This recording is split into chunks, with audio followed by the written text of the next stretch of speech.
Hey YouTube, just do a real fast video here and chime in on this new DDJ-SZ. You have to forgive me.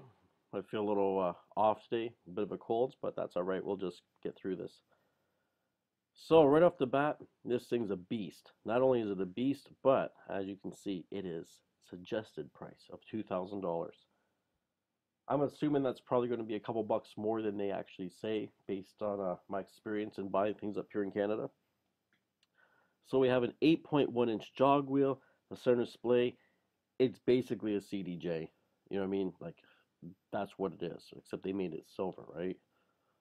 Um, they took the pads, they made them made them multicolored velocity pads, which, you know what? The colors are pretty. I don't really require them myself personally. Your dual USB ports, devious functionality, the Magvel crossfader. This is all high-level professional stuff. This, by all accounts, is a DJM 900 Pioneer mixer in the middle because it's the same fader. That's the important part, right? Um, so yeah, you got that giant wheel. You can customize the resistance on it, which is nice. The pads, well, the pads were great to begin with in the first place, so I like the pads. 2 USB ports. That's pretty cool because if someone else had another computer, that would be ideal, right?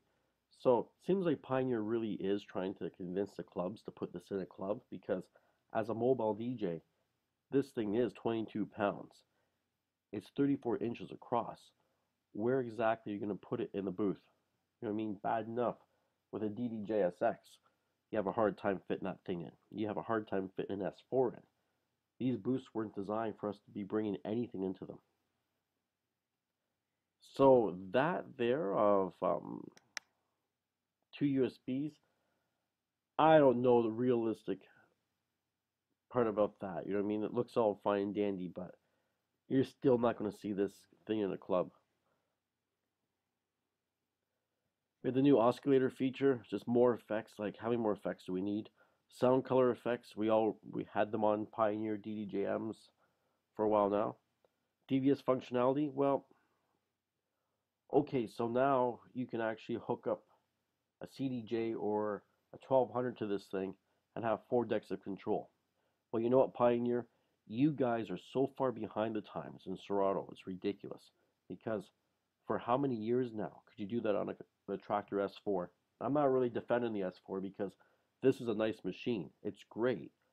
But my Pioneer DDJ-SX should have had that built into it for $1,000 because you know what? For 800 bucks plus whatever the tax is for an S4, you have that built in. You know what I mean? All you got to do is spend an extra 100 some odd was $120 or something. You go get the Pro, the Scratch Pro, sorry, and get your time codes and you're good to go, right? So it doesn't really impress me much because I don't need to have 4 platters for my 4 decks. I don't need it. Crossfader, you know what? You're a scratch guy. This is a great crossfader. There's no doubt. Slip mode we had needle search. Okay, it might have a better chip in it for the sound quality. The P-lock fader caps prevents the fader knob from slipping off during extreme use. Okay, great. It switches to standby mode, don't they all? So, if they had made this thing where for say $3,000 and I could plug a USB stick into it and I didn't even have to hook a computer up to it, that would have been wonderful. And you know what? The Stanton SCS4DJ back in the day, color waveform display, 2 platters, USB stick, spot for a hard drive to go in, keyboard support, colored display waveforms, had it all. Playlist generator, everything for $500. So as cool as this is, and you know what? I'm going to try to sell the rest of my soul off to get one of these when they come out, and maybe I'll get rid of the DDJ-SX, but I don't really see what the hell Pioneer is doing. Like, you're making real expensive stuff, top end that nobody can really afford. A club wouldn't pull it in. because it's not exactly everybody using it. And then you make like things like the SB, which is such a bag of crap. It's ridiculous. You know what I mean? Like it's supposed to look like it, but it's such a cheap imitation of what the SR is. And the SR is a cheap imitation of what the SX is. And now by making this SZ, well, now I feel like I have a cheap imitation of an SZ. You know what I mean? Because I have a light in the middle, but guess what? This one here indicates where I am on the song.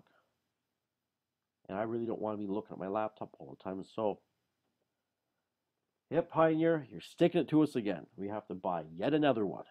So, you know what? Stay tuned. Probably in 6 more months, there'll be something else coming out. An SZ Mark II or who knows what. These guys just keep hammering us with stuff. At least Native Instruments, they were pretty cool. The S4 was around for quite a few years before they made any improvements. And when they did make the improvements, on one hand, you could be upset and say they didn't do enough, but for a guy who already owned one, the improvements were so minimal, my S4 still feels fine. So, that's been my little over review or online take a look at, whatever you want to call it, of this new DDJ-SZ. Like I said, I'll probably be the sucker that buys one somehow, some way. But really, it's because I have to.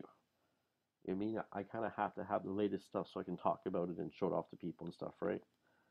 Anyways, that's it for me. I'll talk to you guys later.